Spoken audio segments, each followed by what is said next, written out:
요한복음 7장 1절에서 36절까지를 자세히 살펴보도록 하겠습니다. 오늘 또 성령께서 우리 각 사람을 의도와 진리 가운데로 인도하여 주시고 살았고 운동력 있는 말씀의 권능을 풍성하게 체험하게 하실 것을 확신합니다. 1절 한 절 다 함께 읽겠습니다. 이후에 예수께서 갈릴리에서 다니시고 유대에서 다니지 아니하시면 유대인들이 죽이려 함이로라. 이후에는 이 일들 후에라는 의미입니다.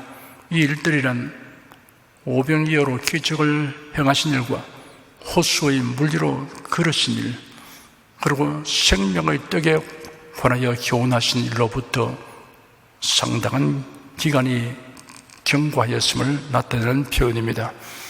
그로부터 6개월 정도의 날이 지난 후입니다. 이 6개월은 예수님이 제3차로 갈릴리에서 활동하신 기간입니다. 공간복음인 마태복음, 마가복음, 누가복음에서는 이 6개월 동안에 예수님이 갈릴리에서 활동하신 일들을 상세히 다루고 있습니다. 요한복음에서는 예수님이 갈릴리에서 활동한 일들을 대부분 생략하거나 간략하게 기록하여 중복을 피하고 공간복음서에서 깊이 다루지 아니한 부분을 다루었습니다. 주로 예루살렘에서 활동하신 일들을 집중하여 다루었습니다. 유대 종교 지도자들은 예수님을 죽이려고 모의하였습니다. 유대 종교 지도자들의 활동은 예루살렘을 중심으로 유대 지역에 집중되었습니다. 그러므로 예수는 유대 지역으로 가라는 것을 삼가고 갈릴리 지역에서 활동하셨습니다. 예수는 십자가에 못 박혀 대속의 죽음을 죽기 위해서 세상에 오셨습니다. 그러므로 죽음을 두려워하여 취한 행동이 아닙니다. 하나님의 때에 맞추시기 위한 것입니다. 2절에서 5절까지 함께 읽겠습니다. 유대인의 명절인 초막절이 가까운지라 그 형제들이 예수께 이르되 당신의 행하는 일을 제자들도 보게 여기를 떠나 유대로 가소서. 스스로 나타나기를 구하면서 묻혀서 일하는 사람이 없나니 이 일을 행하리 하거든 자신을 세상에 나타내소서 하니 이런 그 형제들이라도 예수를 믿지 아니함이리라. 유대인의 명절인 초막절이 가까웠을 때 예수님의 형제들이 예수님에게 유대로 가시기를 권하였습니다.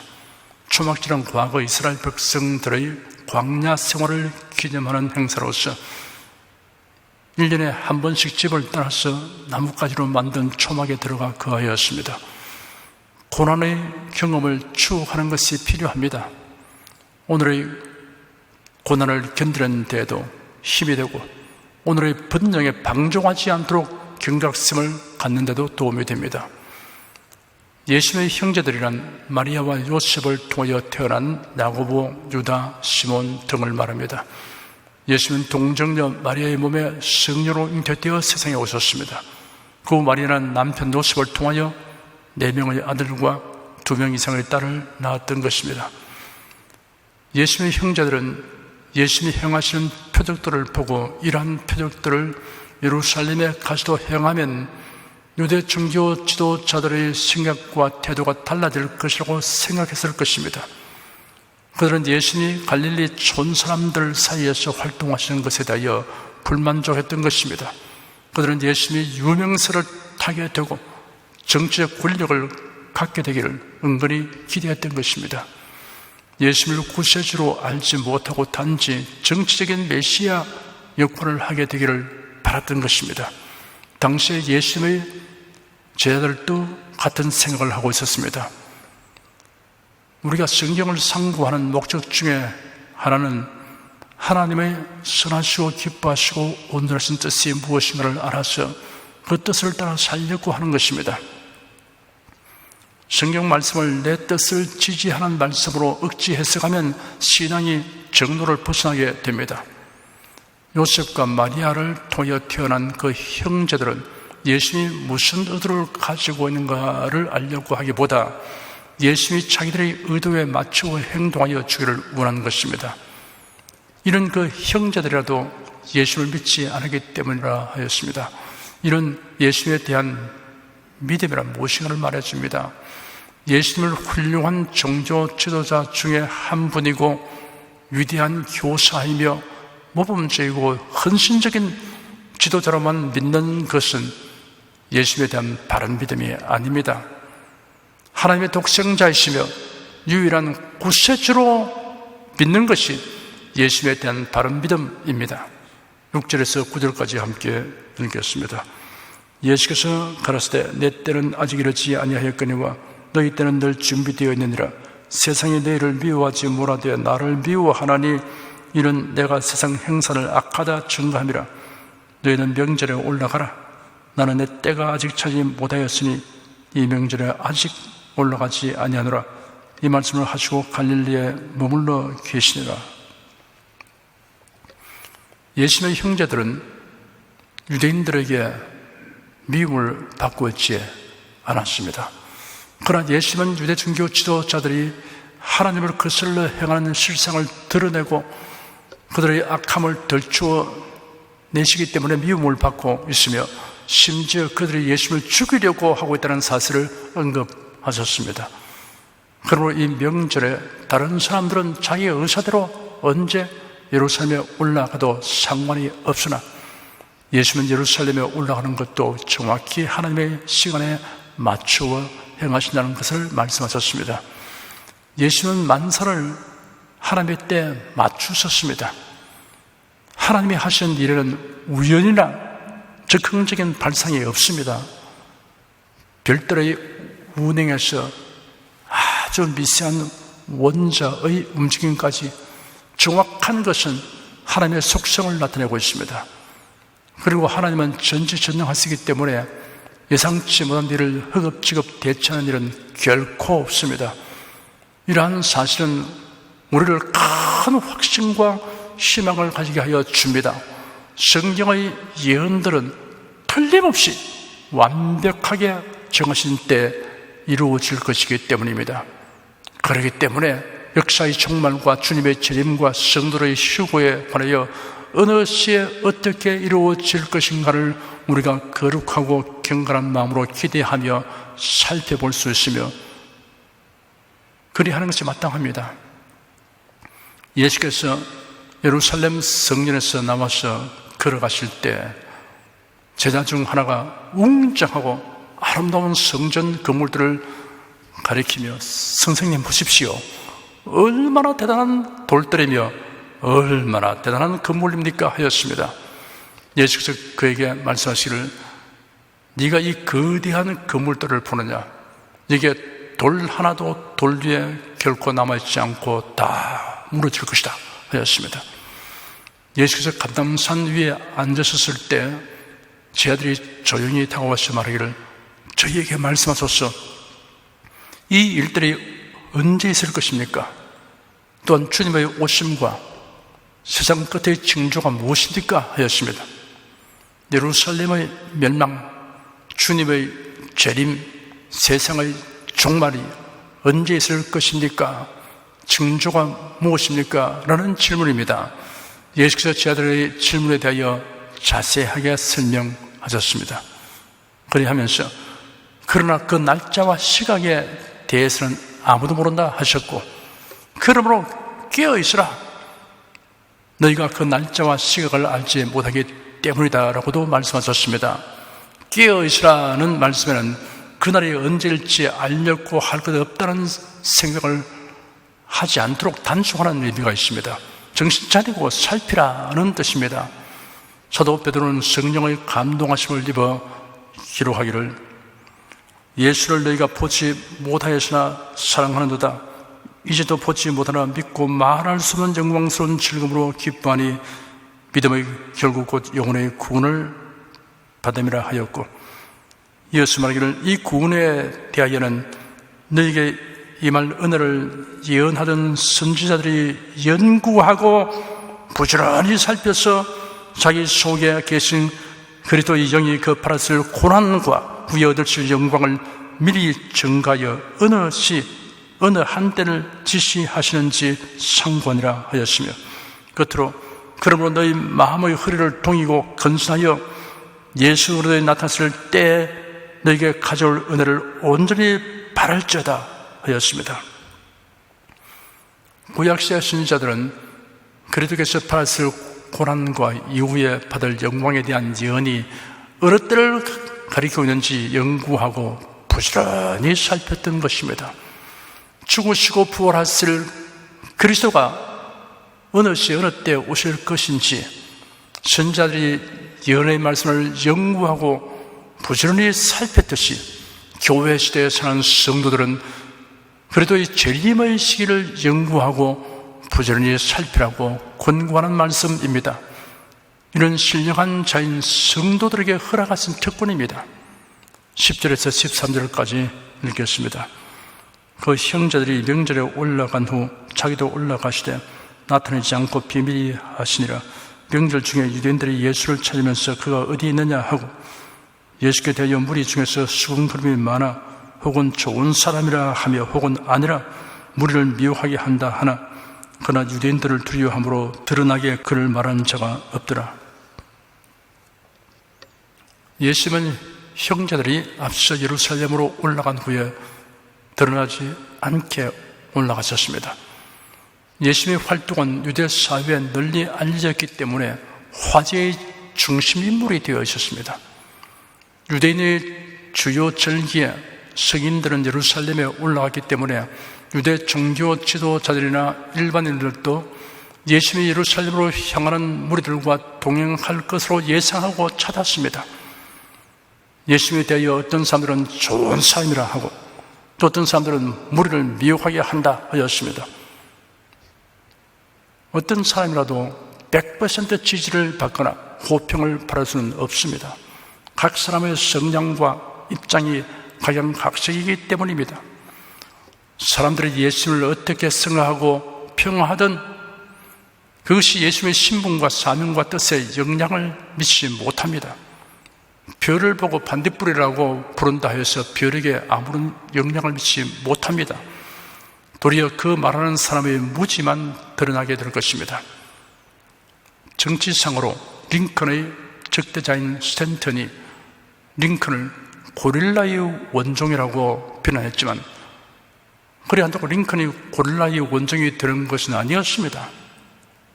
링컨이 대통령이 된 다음 올해 스탠턴을 국방장관으로 임명하였습니다. 측근에서 링컨에게 그 사람이 어떤 행동을 했는지 잊으셨습니까? 라고 충고했더니 링컨이 대답하기를 그렇지만 국방장관으로서 그 사람보다 더 적임자가 없기 때문이라고 대답하였습니다. 링컨은 나라가 잘 되는 방향으로 인사행정을 한 것입니다. 예수님에 대한 평가는 극과 극이었습니다. 호평하는 사람이 있는가 하면 악평하는 사람이 있었습니다. 그러나 공공연하게 호평하는 말은 하지 아니했습니다. 유대 종교 지도자들에게 오해받을 수 있기 때문이었습니다. 14절에서 18절까지 읽겠습니다. 이미 명절의 중간이 되어 예수께서 성전에 올라가서 가르치시니 유대인들이 기이 여겨 가로되 이 사람은 배우지 아니하였거늘 어떻게 그를 아느냐 하니 예수께서 대답하여 가라사대 내 교훈은 내 것이 아니요 나를 보내신 이의 것이니라. 사람이 하나님의 뜻을 행하려 하면 네 교훈이 하나님께로서 왔는지 내가 스스로 말함인지 알리라. 스스로 말하는 자는 자기 영광만 구하되 보내신 이의 영광을 구하는 자는 참되리 그 속에 불의가 없느니라.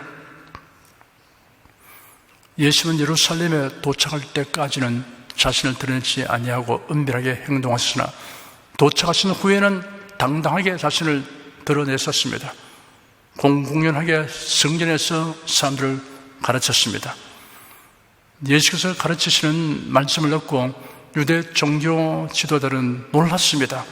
예수의 정규 교육을 받지 아니한 것을 그들이 알고 있기 때문이었습니다. 유대 종교 지도자들 가운데 율법학자들이 있습니다.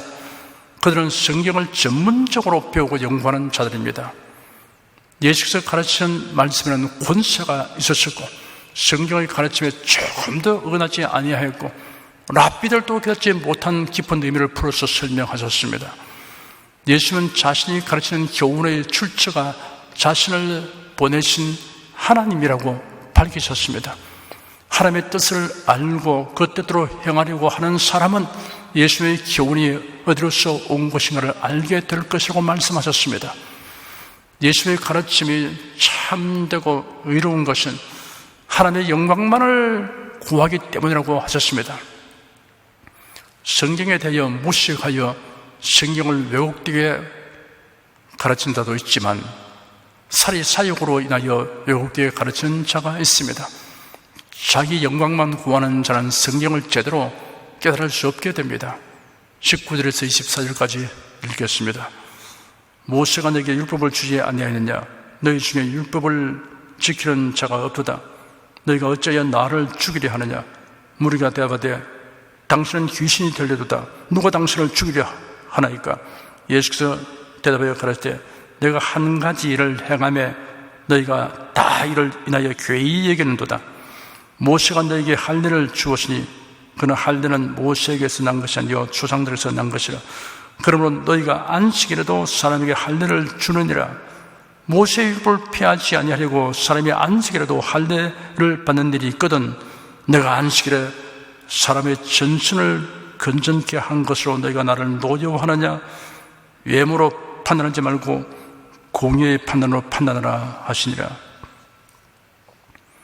예수님은 그를 적대시하는 사람들을 향하여 너희가 율법을 자랑하고 모세의 제자라고 자부하면서도 율법을 지키지 아니한 이율 배반적인 처신을 하고 있다고 지적하셨습니다. 그들이 예수님을 죽이려고 모의하는 것이 율법을 지키지 않는다는 것을 증명하는 것이라고 단도직입적으로 말씀하셨습니다. 유대 종교 지도자들의 속셈과 음모를 알지 못하는 무리들은 예수께서 하시는 말씀을 듣고 귀신 들렸다고 매도하였습니다. 그러자 예수께서 그들에게 대답하시기를 내가 한 가지 일을 하였는데 너희가 모두 이상히 여기고 있다 하였습니다. 여기서 한 가지 일은 예수께서 전에 베데스다 목가에 누운 38년 된 불구자를 안식일에 고치신 일로 인하여 유대 종교 지도자들이 반감을 가진 것을 말합니다. 그들은 안식일에 일하지 말라는 율법을 예수님이 어겼다고 정죄하였던 것입니다. 이 일에 대하여 예수께서 이렇게 설명하셨습니다. 모세가 너희에게 할례를 주었으니 그러므로 너희가 안식일에도 사람에게 할례를 베푼다. 모세의 율법을 범하지 아니하려고 사람의 안식일에도 할례를 받거든 내가 안식일에 사람의 온몸을 온전케 한 것 때문에 너희가 나를 노여워하느냐? 외모로 판단하지 말고 공의로운 판단으로 판단하여라 하였습니다. 예수께서 안식일에 병든 자를 고쳤으니 율법을 어겼다고 유대 종교 지도자들이 노하였지만 그들은 모세의 율법에 의하여 안식일에도 할례를 주고 있습니다. 하나님과 언약 맺은 백성이라는 표징으로 시행되는 할례도 안식일에 행할 수 있다면 하나님의 백성이 중한 병을 앓고 있는 것을 고치는 것이 과연 지탄받을 일인가를 공의롭게 판단해 보라고 하신 것입니다. 25절에서 30절까지 읽겠습니다. 예루살렘 사람 중에서 혹이 말하되 이런 저희가 죽이고자 하는 그 사람이 아니냐? 보라 드러나게 말하되 저희가 아무 말도 아니하는도다. 당국자들은 이 사람을 참으로 그리스도인 줄 알았는가? 그러나 우리는 이 사람이 어디서 왔는지 아노라. 그리스도께서 오실 때는 어디서 오신지 아는 자가 없으리라 하는지라. 예수께서 성전에서 가르치며 외쳐 가라사대 너희가 나를 알고 내가 어디서 온 것도 알거니와 내가 스스로 온 것이 아니로라. 나를 보내신 이는 참이시니 너희는 그를 알지 못하나 나는 아노니 이는 내가 그에게서 났고 그가 나를 보내셨음이라 하신대 저희가 예수를 잡고자 하나 손을 드는 자가 없으니 이는 그의 때가 아직 이르지 아니하였음이로라. 예루살렘 사람들 가운데 어떤 이들이 말하였습니다. 그렇다면 예수께서 안식일에 병든 자를 고친 일을 두고 분노한 이 사람들이 예수를 죽이려고 하는 사람이 아니냐? 그런데 예수님이 이렇게 공공연히 말씀하는데도 그들이 아무 응대를 하지 않는 것을 보면 그들은 참으로 이 사람이 그리스도라고 알고 있는 것이 아닌가? 그러고서 말하기를 그러나 우리는 이 사람이 어디서 왔는지 알거니와 그리스도께서 오실 때는 어디서 오신지 아무도 모른다 하였습니다. 그들은 예수께서 어디서 오신지 안다고 했습니다. 요셉과 마리아에게서 태어난 사실과 그들의 형제들이 누구인가를 알며 목수의 아들로서 목공소일을 한 전력을 안다는 이야기일 것입니다. 그들이 알기로는 그리스도는 어디서 오신지 알지 못하게 오실 것이기 때문에 예수님이 그리스도일 수 없다는 판단을 하고 있었던 것입니다. 예수께서 성전에서 소리 높여 말씀하셨습니다. 너희들이 나를 알고 내가 어디서 온 것도 알지만 너희가 알지 못하는 것이 있다. 그것은 나는 스스로 온 것이 아니다. 나를 보내신 이는 참되시니 너희는 그분을 알지 못하나 나는 안다. 내가 그분에게서 왔고 그분께서 나를 보내시기 때문이다 하였습니다. 유대 종교 지도자들은 예수를 체포하려는 마음이 간절했지만 나서 손을 대지 못하였습니다. 그 이유를 두 가지로 말할 수 있습니다. 하나는 그들이 섣불리 행동하다가 자칫하면 예수님을 지지하는 군중들의 저항에 부딪힐 것을 우려하였을 것입니다. 다른 하나는 아직 하나님의 때가 되지 않았기 때문입니다. 말하자면 하나님께서 막고 있으시기 때문입니다. 31절 한 절 읽겠습니다. 무리 중에 많은 사람이 예수를 믿고 말하되 그리스도께서 오실지라도 그 행하실 표적이 이 사람의 행한 것보다 더 많으려야 하니. 예수의 말씀을 들은 사람들 중에 많은 사람이 예수를 그리스도라고 믿게 되었습니다. 그들이 믿는 이유를 말하기를 그리스도께서 오시더라도 이분께서 행한 것보다 더 많은 표적들을 행하시겠는가 하였습니다.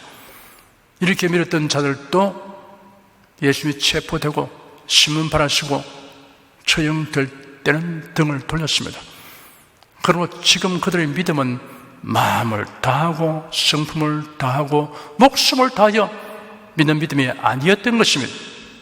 31에서 36절까지 읽겠습니다.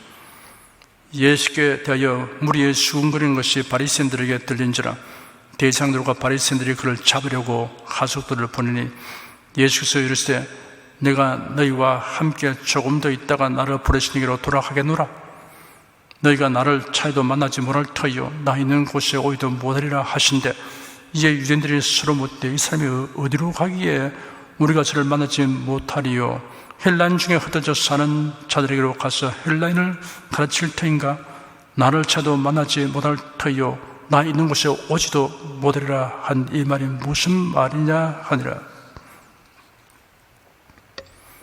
예수님에 대하여 사람들이 지지하는 분위기를 읽은 바리새인들은 이대로 두어서는 안 되겠다는 판단을 하였습니다. 그래야 제사장들과 바리새인들이 예수를 체포하도록 성전 경비병들을 보냈습니다.